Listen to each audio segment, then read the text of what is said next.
CultureMobile, an employee initiative of the BMW Group, since 2003, the literature podcast of CultureMobile. In 1919, the American short story writer and novelist Sherwood published Winesburg, Ohio, a group of tales of Ohio's small-town life, comprising 10 stories, most of which had been published before. The one that I'm about to read was published in March 1916. Sherwood lived between 1876 and 1941. He's best known for Winesburg, Ohio, or for his novel Dark Laughter, about his time in New Orleans, which became a bestseller of his. Now, those short stories, those vignettes that he wrote about life in a small town, they're all interconnected. They were too gloomy for some when they were first published, considered indecent, dwelling on loneliness and isolation, and with hands the subject of homosexuality arises from a man, the writer, Sherwood Anderson, who was himself married 4 times. Not much happens in the story, as you will see, but some of these characters that appear also appear in other stories. There's George Willard, a character on which some of the stories are basically based. So this is also considered to be, although it's different stories, a Künstlerroman or a Bildungsroman. But the young reporter appears in many of those Winesburg tales, but here he's not the main character. That would be the frustrated Wing Biddlebaum. But see for yourself. Hands by Sherwood Anderson. Upon the half-decayed veranda of a small frame house that stood near the edge of a ravine near the town of Winesburg, Ohio, a fat little old man walked nervously up and down. Across a long field that had been seeded for clover, but that had produced only a dense crop of yellow mustard weeds, he could see the public highway along which went a wagon filled with berry pickers returning from the fields. The berry pickers, youths and maidens, laughed and shouted boisterously. A boy clad in a blue shirt leapt from the wagon and attempted to drag after him one of the maidens who screamed and protested shrilly. The feet of the boy in the road kicked up a cloud of dust that floated across the face of the departing sun. Over the long field came a thin, girlish voice. "Oh, you Wing Biddlebaum, comb your hair. It's falling into your eyes," commanded the voice to the man, who was bald and whose nervous little hands fiddled about the bare white forehead as though arranging a mass of tangled locks.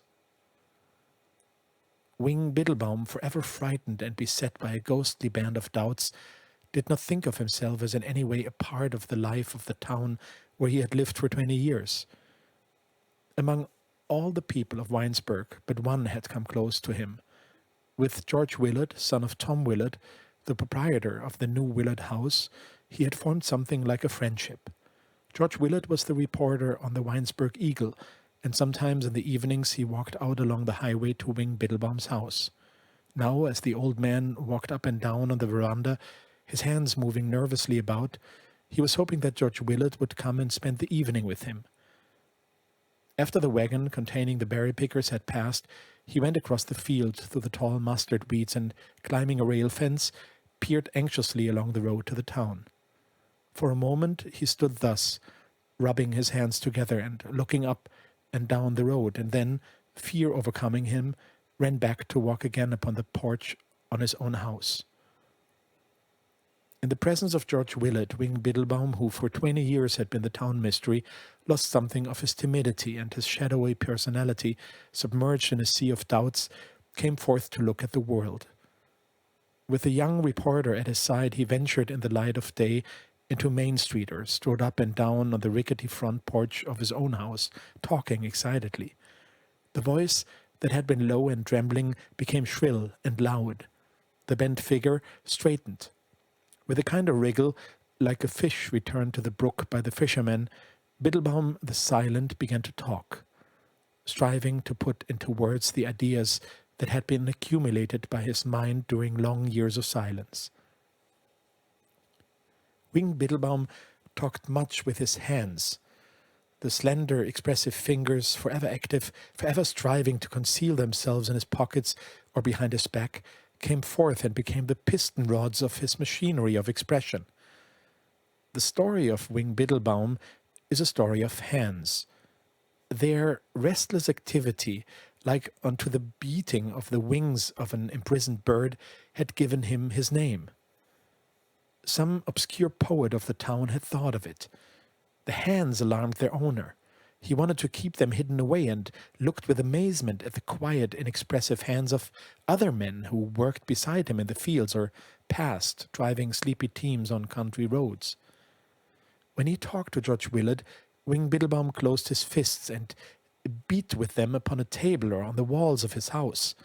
The action made him more comfortable. If the desire to talk came to him when the two were walking in the fields, he sought out a stump or the top-board of a fence, and with his hands, pounding busily, talked with renewed ease. The story of Wing Biddlebaum's hands is worth a book in itself. Sympathetically set forth, it would tap many strange, beautiful qualities in obscure men. It is a job for a poet. In Weinsberg, the hands had attracted attention merely because of their activity. With them, Wing Biddlebaum had picked as high as 140 quarts of strawberries in a day. They became his distinguishing feature, the source of his fame. Also, they made more grotesque an already grotesque and elusive individuality. Weinsberg was proud of the hands of Wing Biddlebaum in the same spirit in which it was proud of Banker White's new stone house and Wesley Moyer's bay stallion, Tony Tip, that had won the 2:15 trot at the fall races in Cleveland. As for George Willard, he had many times wanted to ask about the hands. At times, an almost overwhelming curiosity had taken hold of him. He felt that there must be a reason for their strange activity and their inclination to keep hidden away, and only a growing respect for Wing Biddlebaum kept him from blurting out the questions that were often in his mind. Once he had been on the point of asking. The two were walking in the fields on a summer afternoon and had stopped to sit upon a grassy bank. All afternoon Wing Biddlebaum had talked as one inspired. By a fence he had stopped and, beating like a giant woodpecker upon the top board, had shouted at George Willard, condemning his tendency to be too much influenced by the people about him. "You are destroying yourself," he cried. "You have the inclination to be alone and to dream, and you are afraid of dreams. You want to be like others in town here. You hear them talk, and you try to imitate them." On the grassy bank, Wing Biddlebaum had tried again to drive his point home. His voice became soft and reminiscent, and with a sigh of contentment he launched into a long, rambling talk, speaking as one lost in a dream. Out of the dream, Wing Biddlebaum made a picture for George Willard. In the picture, men lived again in a kind of pastoral golden age. Across a green open country came clean-limbed young men, some afoot, some mounted upon horses. In crowds the young men came to gather about the feet of an old man who sat beneath a tree in a tiny garden and who talked to them. Wing Biddlebaum became wholly inspired. For once he forgot the hands. Slowly they stole forth and lay upon George Willard's shoulders. Something new and bold came into the voice that talked. "You must try to forget all you have learned," said the old man. "You must begin to dream. From this time on, you must shut your ears to the roaring of the voices." Pausing in his speech, Wing Biddlebaum looked long and earnestly at George Willard. His eyes glowed. Again he raised the hands to caress the boy, and then a look of horror swept over his face. With a convulsive movement of his body, Wing Biddlebaum sprang to his feet and thrust his hands deep into his trouser pockets. Tears came to his eyes. "I must be getting along home. I can't talk no more with you," he said nervously. Without looking back, the old man had hurried down the hillside and across a meadow, leaving George Willard perplexed and frightened upon the grassy slope. With a shiver of dread, the boy arose and went along the road toward town. "I'll not ask him about his hands," he thought, touched by the memory of the terror he had seen in the man's eyes. There's something wrong, but I don't want to know what it is. His hands have something to do with his fear of me and of everyone. And George Willis was right. Let us look briefly into the story of the hands. Perhaps our talking of them will arouse the poet who will tell the hidden wonder story of the influence for which the hands were but fluttering pennons of promise. In his youth, Wing Biddlebaum had been a school teacher in a town in Pennsylvania. He was not then known as Wing Biddlebaum, but went by the less euphonic name of Adolph Myers. As Adolph Myers, he was much loved by the boys of his school. Adolph Myers was meant by nature to be a teacher of youth. He was one of those rare, little understood men who rule by a power so gentle that it passes as a lovable weakness. In their feeling for the boys under their charge, such men are not unlike the finer sort of women in their love of men. And yet, that is but crudely stated. It needs the poet there. With the boys of his school, Adolph Myers had walked in the evening, or had sat talking until dusk upon the schoolhouse steps, lost in a kind of dream. Here and there went his hands, caressing the shoulders of the boys, playing about the tousled heads. As he talked, his voice became soft and musical. There was a caress in that also. In a way, the voice and the hands, the stroking of the shoulders and the touching of the hair, was a part of the schoolmaster's effort to carry a dream into the young minds. By the caress that was in his fingers he expressed himself. He was one of those men in whom the force that creates life is diffused, not centralized. Under the caress of his hands, doubt and disbelief went out of the minds of the boys, and they began also to dream. And then the tragedy. A half-witted boy of the school became enamored of the young master. In his bed at night he imagined unspeakable things, and in the morning went forth to tell his dreams as facts. Strange, hideous accusations fell from his loose-hung lips. Through the Pennsylvania town went a shiver. Hidden, shadowy doubts that had been in men's minds concerning Adolph Myers were galvanized into beliefs. The tragedy did not linger. Trembling lads were jerked out of bed and questioned. "He put his arms about me," said one. "His fingers were always playing in my hair," said another. One afternoon, a man of the town, Henry Bradford, who kept a saloon, came to the schoolhouse door. Calling Adolph Myers into the schoolyard, he began to beat him with his fists. As his hard knuckles beat down into the frightened face of the schoolmaster, his wrath became more and more terrible. Screaming with dismay, the children went here and there like disturbed insects. "I'll teach you to put your hands on my boy, you beast!" roared the saloon keeper, who, tired of beating the master, had begun to kick him about the yard. Adolph Myers was driven from the Pennsylvania town in the night. With lanterns in their hands, a dozen of men came to the door of the house where he lived alone and commanded that he dress and come forth. It was raining, and one of the men had a rope in his hands. They had intended to hang the schoolmaster, but something in his figure, so small, white and pitiful, touched their hearts, and they let him escape. As he ran away into the darkness, they repented of their weakness and ran after him, swearing and throwing sticks and great balls of soft mud at the figure that screamed and ran faster and faster into the darkness.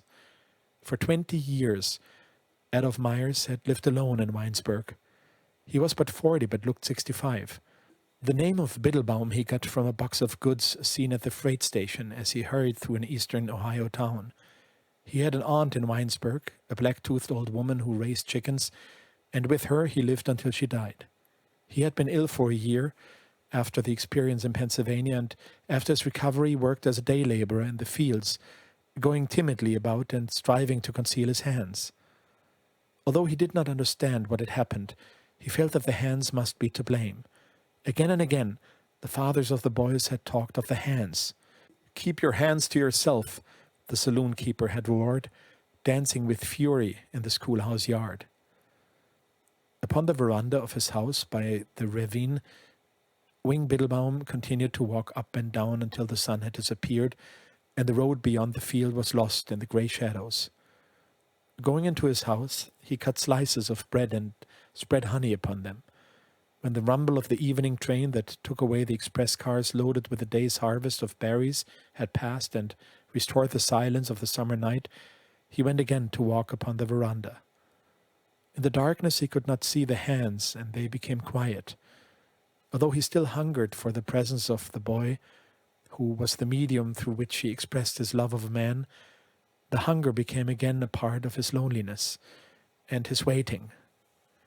Lighting a lamp, Wing Biddlebaum washed the few dishes soiled by his simple meal, and, setting up a folding cot by the screen door that led to the porch, prepared to undress for the night. A few stray white breadcrumbs lay on the cleanly washed floor by the table. Putting the lamp upon a low stool, he began to pick up the crumbs, carrying them to his mouth, one by one, with unbelievable rapidity. In the dense blotch of light beneath the table, the kneeling figure looked like a priest engaged in some service of his church. The nervous, expressive fingers, flashing in and out of the light, might well have been mistaken for the fingers of the devotee going swiftly through decade after decade of his rosary.